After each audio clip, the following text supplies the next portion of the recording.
I am audaciously disobedient. This is a story I wrote. It is called Line of Resolve. In the year 2047, the nation Corvina teetered under the iron grip of an authoritarian regime. The Democratic Liberal Progressive Party, DLPP. Having risen to power through promises of equity and sustainability, the DLPP had slowly dismantled the rights of the populace under the guise of progress. The Corvina government had mandatory neural chips for all government employees. However, they struggled to force their will on the people that worked in the private sector. Surveillance infiltrated every corner of life. Personal property was heavily taxed or seized, and dissent was silenced. But the final blow came with the Civilian Disarmament Act, a sweeping mandate requiring all privately owned firearms to be surrendered. It was heralded as a measure to ensure public safety, but the people of Corvina saw it for what it was: the complete erasure of their ability to resist tyranny. Among those who refused compliance was Ethan Harper, a farmer and father of 3 in the rural town of Redwood Glen. Ethan had no military background, no formal leadership training, just an unshakable resolve to defend his family and his community. Redwood Glen wasn't just his home, it was a close-knit community of hunters, tradesmen, and freedom-loving individuals who shared his conviction.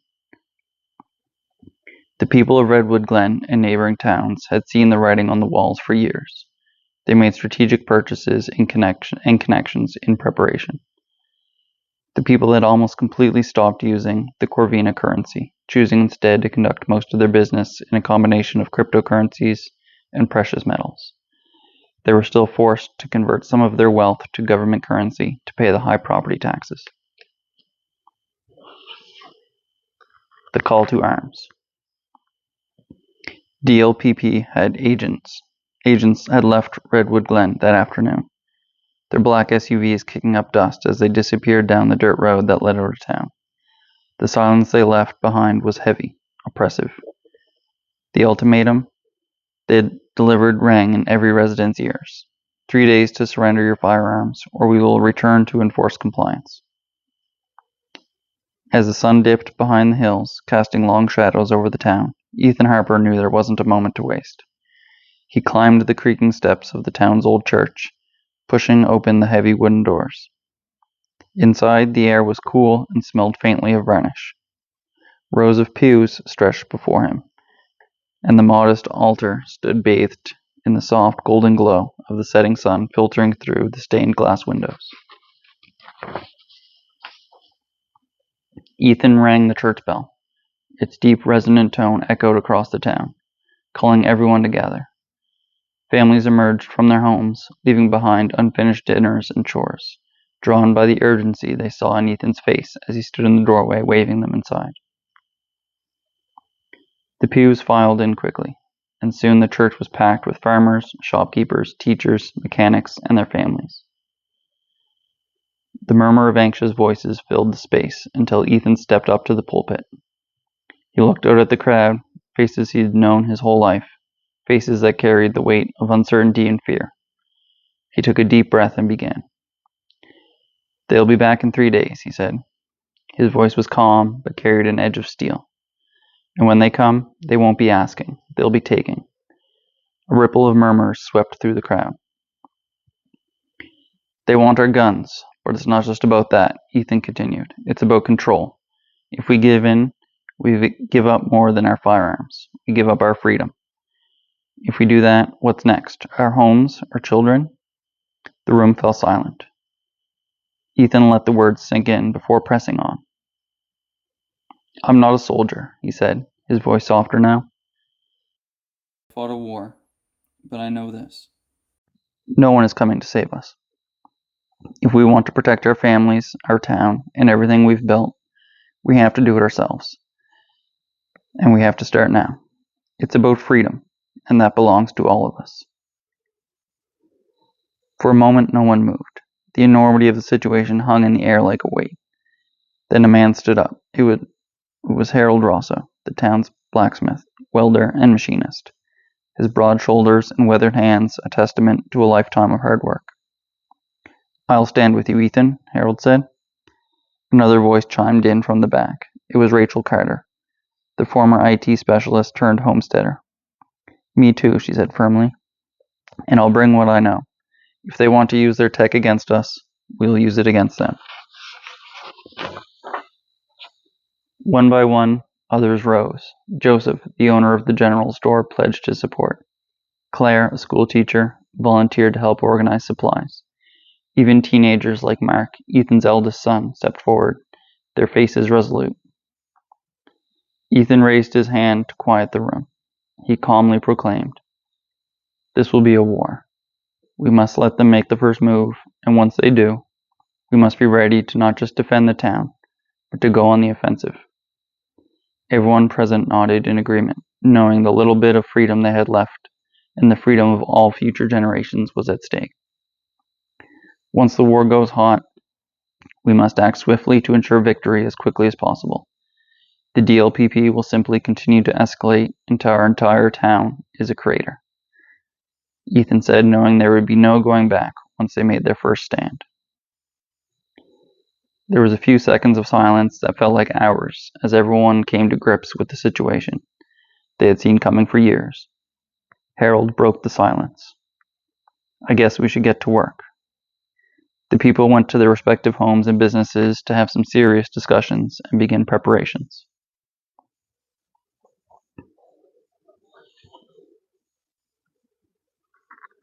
A town transformed. The next morning, the town was unrecognizable. Redwood Glen had become a hive of activity, its people united in purpose. Ethan and Harold led the effort to organize the town's weapons. Rifles, shotguns, pistols, and ammunition were gathered and sorted. Families who didn't own firearms were paired with those who had spares. Ethan assigned a small team to scout the outskirts of town, identifying defensible positions and weak points. They built barricades from felled trees, abandoned cars, and sandbags. The blacksmith's forge roared to life as Harold tasked his apprentices with crafting makeshift armor, blades, and reinforcements for the barricades. The DLPP was known for its technological superiority, deploying drones, surveillance systems, and advanced communication networks. Recognizing this, Rachel Carter, the IT specialist, teamed up with Samuel Greaves, a robotics engineer that mostly worked in the agricultural industry. Together they led the town's tech team in crafting a counter-strategy. Ethan knew the situation was about to escalate. More preparations must be made, he thought to himself. Ethan spoke to Rachel and Samuel. They knew the DLPP would use their air superiority and technology to jam their communications during battle. They needed a reliable system. The first issue was control of the airspace. Local aviation enthusiast Victor Alvarez had a fleet of two-seater subsonic jet aircraft stationed at his private airport. He used them for fertilizing farm fields and giving tourists an adrenaline rush. These aircraft would be able to access the high altitude the DLPP surveillance drones often operated at. Ethan had a good relationship with Victor, having sold him unpasteurized milk from his goats for the past couple years. Ethan went to visit Victor, who was in the main hangar. Victor was notified of Ethan's arrival by a security system and was already making him a cup of coffee. Victor knew why Ethan was there, and gestured to a pile of transponders on the floor as he passed Ethan the cup of hot coffee. He had been removing them from all the aircraft since he heard the news about the DLPP's plan to confiscate firearms. "The weather's calling for rain all night. It will provide the perfect cover from the surveillance drones," Victor said. Ethan nodded and replied, "I have already cleared my heavy equipment garage to make space." Ethan took the coffee back to his truck and backed the trailer up right into the hangar. Together they loaded 2 planes on the trailer without saying a word. Nothing needed to be said. They had planned this in theory years ago. Before driving off, Ethan said to Victor, "Jack and the guys will be by later with more trucks to move the rest of the planes." Jack Marston was a farmer from the nearby town of Birch Hollow. Victor nodded. "Yeah, I was talking to him last night. My family has already relocated to Birch Hollow," he replied. With a final nod, Ethan drove off, towing 2 aircraft. They both knew the DLPP would target Victor's house once the planes were being used in operations. When Ethan got back to Redwood Glen, Harold and some of the employees of his welding shop met Ethan at his garage. Ethan put forward his thoughts. First, we need to get rid of all rounded panels in favor of flat panels. When radar hits a rounded surface, it reflects the signal in all directions. When it hits a flat panel, the reflection is linear, infinitely reducing the chances of being detected by radar. Harold's employees immediately started taking all the panels off of one of the planes. They took a 3D scan of the shell and designed their new stealth aircraft in a CAD software. They put that CAD design in a flight simulator, made some adjustments to improve the design, leaving room for rifles to be mounted underneath the panels, of course. The top speed and amount of lift generated would both be reduced, but it would still fly. They began 3D printing graphite panels to place on the shell of the stripped aircraft to match the design. The next issue was communication. Rachel reminded Ethan about an old technology called a field telephone that could operate over great distances with just a thin wire connecting the device. They had plenty of speaker wire and decided to send out teams in all directions to houses outside of town, near access roads to create observation posts and stage some fire teams. Once the DLPP initiated contact, the teams in observation posts would already be in a position to flank the attack. Rachel, Samuel, and their tech team set up a command center in the basement of the general store. The team crafted homemade signal jammers to disrupt the DLPP's drones and surveillance equipment. The team repurposed off-the-shelf drones, equipping them with thermal cameras and explosives crafted from fertilizer and scrap metal. Using a tether, the drone would remain hardwired to the user until it had acquired its target via the thermal camera. Then the drone would drop the tether and be internally guided to the target, where a proximity sensor would trigger the onboard explosive. The internal guidance system would be immune to jamming, and the tether would allow the operator to remain behind cover. Using heavy equipment and some extra cable, the town's electrician had an inventory. Massive coils of wire were installed under the dirt road at choke points. Using repurposed transformers connected to the town's independent electric grid, to the coils of wire. When fired, they would generate massive electromagnetic pulses, or EMPs, directly under the DLPP's overly digital vehicles. Rachel's team hacked into DLPP communication channels, gathering intel on their movements. Using radio scanners and encrypted devices, Rachel planned to stay one step ahead of the enemy. Every magazine that had been pinned to restrict capacity, as required by the government's law, had the pins removed. This allowed the magazine to hold the standard amount of ammunition. The pins were collected and added to the shrapnel being used in the homemade explosives. In the fields outside of town, Ethan held a training session for anyone willing to learn. "Listen up," he called, standing in front of a line of townsfolk holding rifles, shotguns, and pistols. "This isn't about being the best shot in the world. It's about being reliable. You need to trust yourself and your weapon." He demonstrated the basics: proper stance, how to grip a firearm, how to aim. "Control your breathing," he instructed.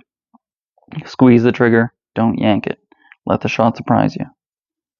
Harold, who had experience with hunting, taught others how to handle shotguns effectively. "These are your best friends in close quarters," he said, holding up his own 12 gauge. "Point, shoot, and move. Don't waste time aiming for perfection." The town's armory was a patchwork of firearms, bolt-action hunting rifles, AR-15s, shotguns, pistol-caliber carbines, and handguns of all kinds. Volunteers were assigned to train their neighbors on the use of unfamiliar weapons. People swapped knowledge, sharing techniques for cleaning, loading, and maintaining firearms. Ethan knew that while many in the town were familiar with firearms, few had ever been trained for coordinated combat. Using his own experience as an avid hunter and firearms enthusiast, he devised a crash course to prepare the townsfolk for what was coming. With the help of younger residents who had experience with airsoft and paintball, they practiced squad-based maneuvers. Residents learned how to move in small groups, use cover effectively, and communicate silently with hand signals. Ethan assigned roles based on individual skills. Those who were accurate shooters became designated marksmen. Stronger individuals were taught how to use shotguns for close quarters defense, while others focused on pistols and pistol caliber carbines for fast mobile operations. Knowing a battle could last for days, and the fact that they were about to enter a war, Ethan insisted on nighttime drills, using flashlights, night vision equipment, and even improvised torches. The people learned to navigate and fight in low light conditions. As the sun set on the second day, the townsfolk gathered again at the church. This time, there was no fear, only determination. Ethan stood at the pulpit once more, looking out at the people. "We've done something incredible," he said. "We've come together, we've prepared, and tomorrow when they come back, they won't find a town that's afraid. They'll find a town that's ready to make a stand." The people cheered, feeling confident in the preparations they had made. That night, the town was eerily quiet. Ethan sat on his porch with his wife, Sarah, watching the stars. "Do you think we're doing the right thing?" she asked, her voice barely above a whisper. Ethan reached for her hand, his calloused fingers closing around hers. "I don't know," he admitted, "but I know we can't just roll over and let them take everything. We have to stand for something." As dawn broke over Redwood Glen, the town stood ready. Farmers, teachers, blacksmiths, and teenagers stood side by side, armed and resolute. They weren't soldiers, but they were something far more powerful. A united community was something worth fighting for. When the DLPP returned that morning, they would learn that the people of Redwood Glen weren't just protecting their guns. They were protecting their freedom, their families, their future.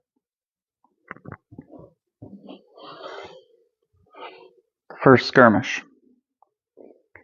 DLPP returned not in black SUVs, but in troop carriers. Redwood Glen was ready. They would not be intimidated into submission. Ethan stood alone at the entrance of town. He was wearing a hunter's orange hat and vest, holding a single-shot, break-open wooden stock .22 long rifle that had been his family for generations. The action was open to show the agents that it was not loaded. The troop carriers stopped just short of where Ethan was standing. One agent got out of the front seat and approached Ethan. The agent grabbed the firearm to try and take it. Ethan held firm. The agent stepped back, pepper-sprayed Ethan, and then tried to take the firearm again.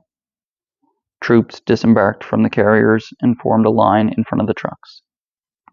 Ethan did not move and did not let go of the family heirloom. The agent stepped back again, this time took out a taser and discharged it on Ethan.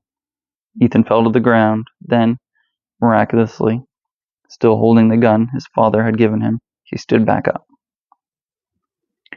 The agent said, "Fine, let us make an example out of you," as he pulled out his pistol and shot Ethan in the head. Almost immediately, the agent was struck with a hail of gunfire from 10 different well-fortified locations. Explosive drones were airborne and on their way to the DLPP troop carriers, exploding with tremendous force. The line of troops was broken by the explosions and subsequent gunfire from the people of Redwood Glen. The DLPP underestimated the resistance. Redwood Glen had sent a clear message. Their resolve was absolute, and they would not be disarmed. Ethan's son, Mark, raced up to where Ethan's body lay. Harold was right behind him, keeping a close eye on the now burning troop carriers.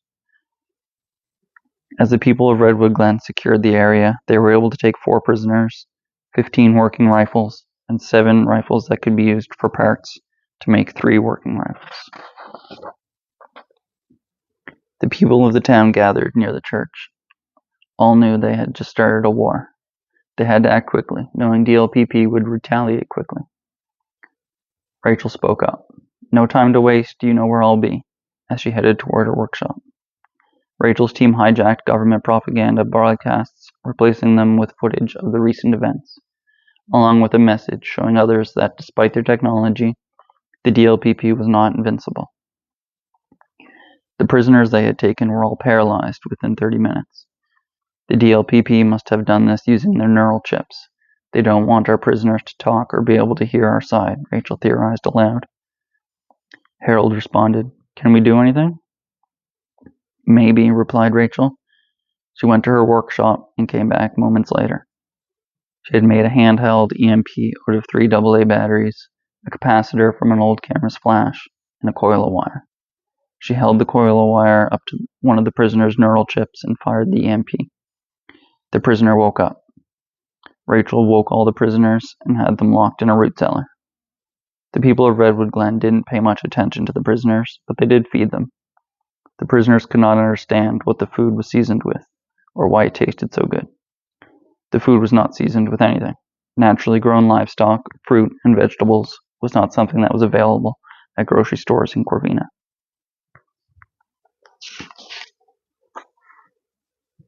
The Siege of Redwood Glen.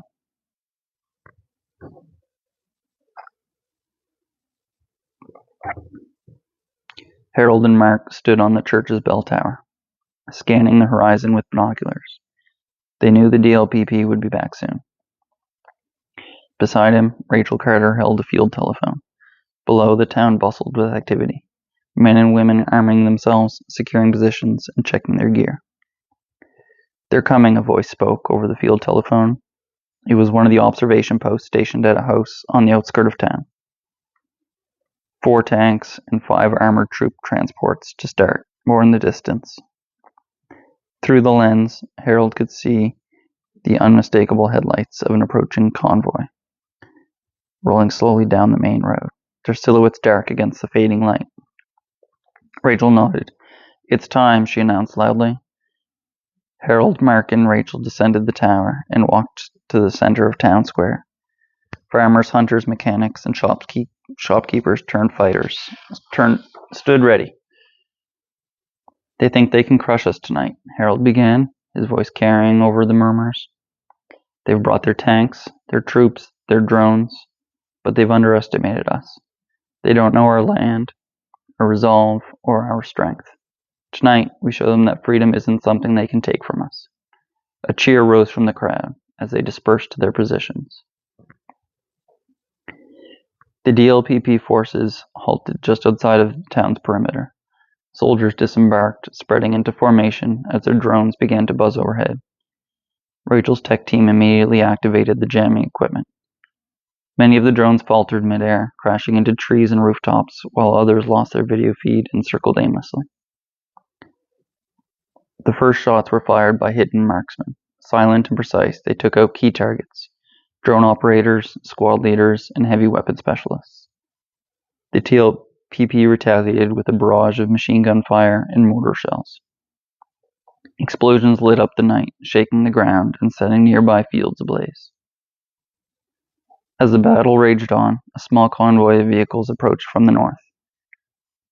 These weren't government troops, but allies from the neighboring town of Birch Hollow. Word of Redwood Glen's stand had spread, and the people of Birch Hollow had come to aid their cause. The reinforcements brought additional firepower, more rifles, shotguns, and even a homemade flamethrower.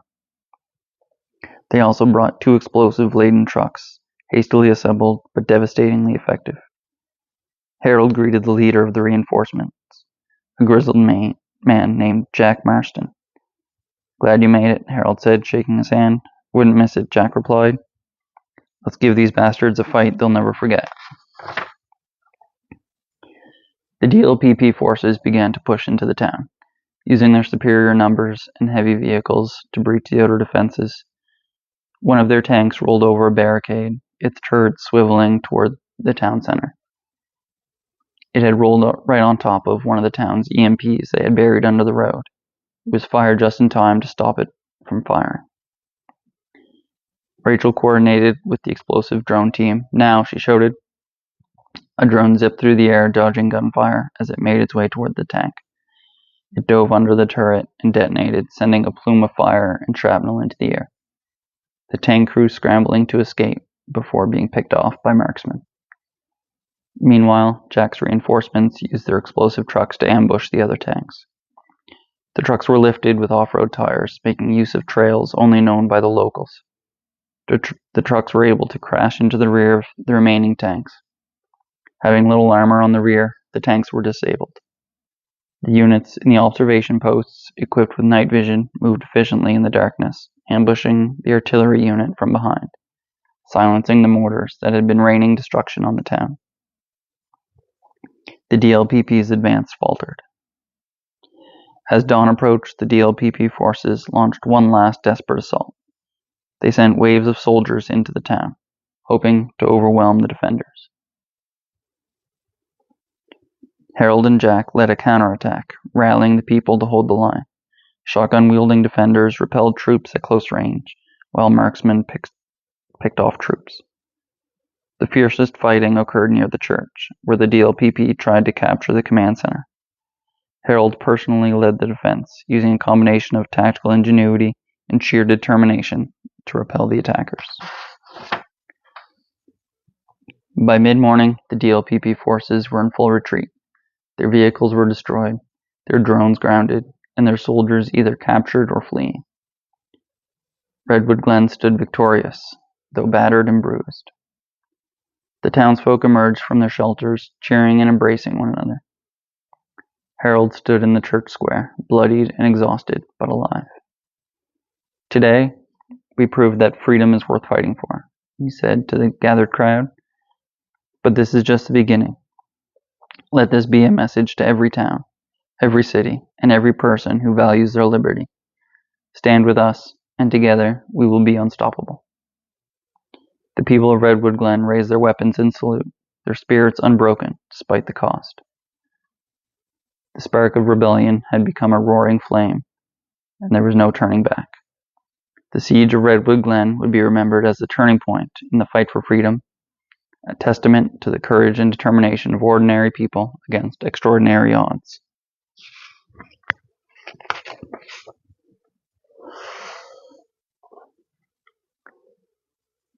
The spark of a revolution. News of Redwood Glen's triumph spread like wildfire. Videos of the battle broadcast by Rachel's team inspired uprisings across Corvina. Towns and cities alike began to resist, using Redwood Glen's tactics as a blueprint. Victor Alvarez arrived just as the second aircraft was receiving its final graphite panel. Both the aircraft Ethan had taken were now transformed into stealth jets, with improved radar, encrypted radios, and two .30 caliber guns. Victor got in, tested Rachel's encrypted radio. After getting a 5x5 from Rachel's team at the headquarters, indicating clear communication, Victor took off, using Ethan's farm field as a runway. Taking to the sky, it was time the people gained air superiority using their new stealth jet plane. Testing the newly improved radar, Victor climbed to 30,000 feet. It was a clear night, so we knew the DLPP would have their surveillance drones in the air. Within minutes, he found something on the radar, tracking its flight path and maneuvering to the rear of it, matching its speed. Victor had a clear visual of the drone and opened fire with the newly installed .30 caliber guns mounted under the stealth panels. The drone began to fall out of the sky.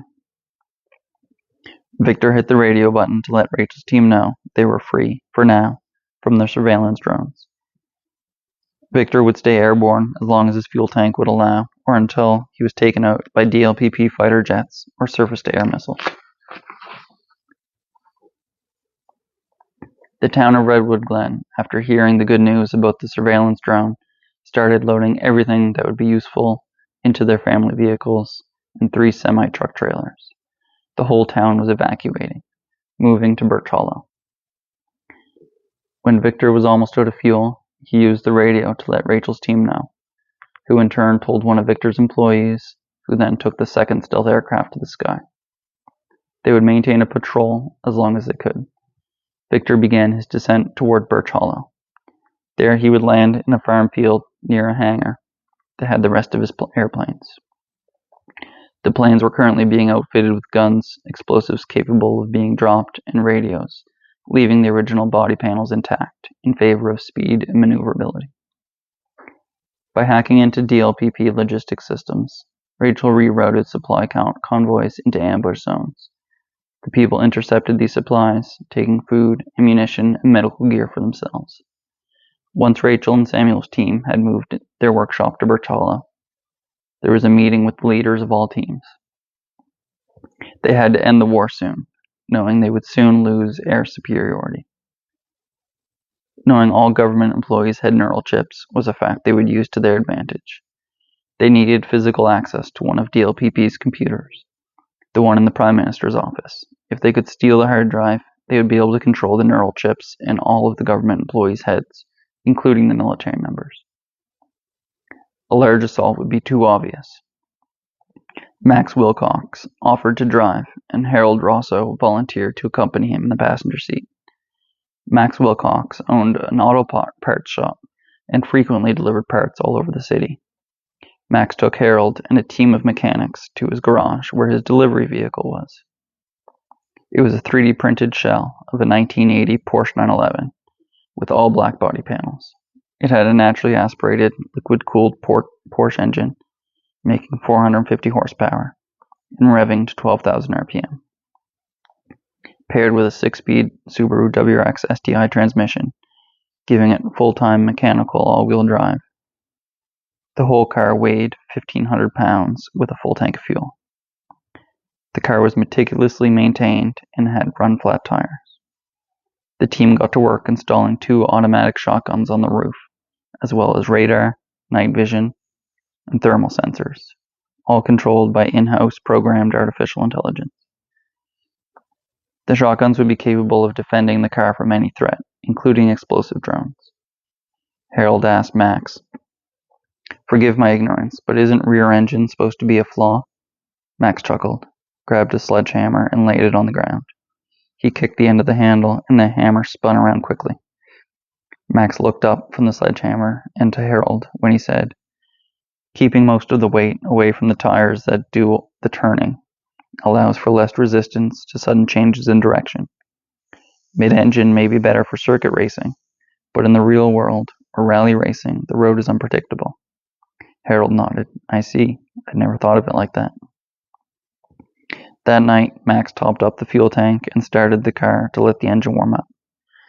The 6-cylinder Porsche engine roared to life with ease and settled into a deep rumble. Max and Harold checked over the car, their own kit, and set off. The drive to the city was uneventful. Max knew the best route to take. It was planned with Rachel's team, who were able to disrupt specific surveillance cameras. Max parked next to a supply loading bay that was close to Parliament. Max and Harold left the car, knowing it would defend itself until they returned. The Prime Minister's office was on ground level, so he would always have an easier escape in case of fire or other threat. With the help of Rachel's team disrupting the cameras, it was almost too easy for Harold and Max to get to the Prime Minister's office. A flaw of depending too heavily on technology, thought Harold. They set a charge on the window, stepped back, and blew the window. The entire wall was gone. They had used maybe too much explosives, but that was better than not enough. Max and Harold rushed into the Prime Minister's office, their suppressed Benelli M4 tactical shotguns at the ready. Harold started removing the computer that was bolted to the concrete floor, while Max provided security. After 30 seconds that felt like 3 hours, they were on their way back to the car with the entire desktop computer in Harold's bag that had previously held the explosives. Explosive drones started to close in on them just as they got to the car. The car's automated defense system made easy work of the drones. They jumped into the car and began speeding back to Birch Hollow. The rooftop guns were staying busy with drones as they sped down Main Street. Multiple DLPP vehicles were in pursuit, all launching more explosive drones. Harold ripped apart the computer and threw everything out the window except the hard drive. He suspected there was a beacon built into the computer and didn't want the DLPP to know which building in Birch Hollow the hard drive was in. Once they got out of the city and onto the mountain road, the lightweight delivery vehicle, matched with the driver that had driven that car on that road on a daily basis for his entire life, left the heavy electric government vehicles in the dust. Yes, it was more top-heavy with the roof-mounted guns, but Max was able to adapt. They flew through Birch Hollow and into Max's garage, where Rachel was waiting, ready to take the hard drive to the root cellar she had converted to a workshop. Within minutes of Max and Harold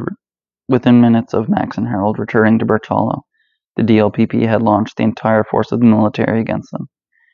The people were ready to give Rachel enough time to use the hard drive they had stolen. All of Victor's aircraft were in the air. By flying low, they would evade the DLPP's aircraft's missiles and drop explosives on the incoming army. The battle was chaotic, non-stop explosions and gunfire. Both sides were taking heavy losses. Rachel finished with the hard drive.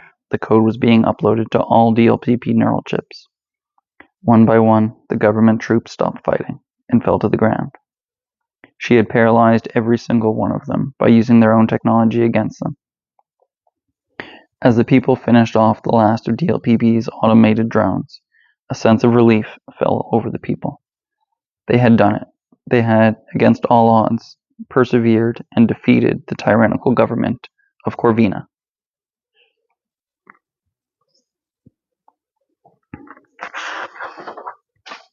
A new dawn. As the sun rose, everyone was exhausted, but there was still a lot of work to be done. They needed to unparalyze all the government employees in a safe and controlled manner. Most would continue as they had before. The only difference is that now they would not get paid in stolen wealth. The people of Corvina had the confidence and responsibility needed to keep society working without forcing anyone to fund anything they did not want. They would fund everything voluntarily. They made a list of everything all the government employees did. The list was given to every person, who could then decide what services they wanted to put their hard-earned wealth towards. If an arbitration court began taking payoffs from big businesses, the people would simply stop funding that company and fund a different one. An option they never had with a government court system. A business maintaining a good reputation was the only way it could stay afloat in the long term. As they unparalyzed the military members, one by one, most were offered jobs at one of the private militaries funded by the people, to protect the people from threats both foreign and domestic. Using the latest technology, they would monitor the borders and coast. If a foreign government invaded, there would no longer be a way to get the entire population to submit to the will of the invaders. Every person would have to surrender themselves. The main purpose of the militaries was an initial response, always standing guard. No longer was the military controlled by a ruling class. It was controlled by the people, in service to the people, rather than stealing wealth from the people, because the funding was voluntary. The weapon manufacturers were free to sell to whoever they wanted. All civilians had full access to purchase whatever equipment they wanted to use to protect the people they love. When they unparalyzed police officers, many were offered jobs in the public protection business. They would respond to calls from people, investigate cases of force or fraud, giving everyone accused their day in court. The insurance companies sent out a notice to all policy holders. There was no government that could simply print money to pay out policies in case the insurance company going out of business. All payments and payouts would be made in cryptocurrency or precious metals. The bureaucrats complained that a constitutional republic with democratic values would work if they did it better this time. The people knew that all the rights the Constitution claimed to protect would eventually be trampled with the stroke of a pen. Eventually, the bureaucrats ran out of assets to liquidate and were forced to find employment or start businesses. Many of the game and fishery wardens continued to protect the hunting and fishing grounds. The people chose to send less of their fish to other countries. Charities were created to act as a social net for people going through hard times. This replaced community services such as welfare. This was now funded through voluntary contribution instead of stolen wealth. When a business contributed to a charity, it was now an act of virtue, whereas before, charity was mostly a money laundering scheme. There were still violent criminals in Corvina. However, now there wasn't a job they could get that would allow them to get away with it. The people understood that no document or procedure can turn an evil act into a good act. No longer was anyone obligated to do something they did not think is moral in the name of following the whims of the bureaucrats. Nobody was able to delegate a right they did not have by way of voting for someone else to have the divine right to steal from everyone. A monument was built in Redwood Glen to honor Ethan Harper. It's about freedom, and that belongs to all of us, read a marble carving at the base. Mark, Ethan's son, sat on his porch years later, cleaning the .22 his father was holding at the time of his death. He had just returned from a rabbit hunting trip with Harold. He felt a deep sense of understanding. Redwood Glen had stood against tyranny and prevailed. He continued to train with his AR-15 and build up his supply of .556 cartridges. He felt a responsibility to protect the people he loved, and that was something he would pass on to his children. Victor Alvarez had agreed to help the private Air Force as an instructor and to develop the next generation of fighter jet. He would often do a low flyby of Redwood Glen to give them a free air show as a way of saying thank you. Everyone in the town loved it. As the sun set over the hills, it cast the town in golden light, a lasting reminder of the courage of ordinary people who stood together against oppression.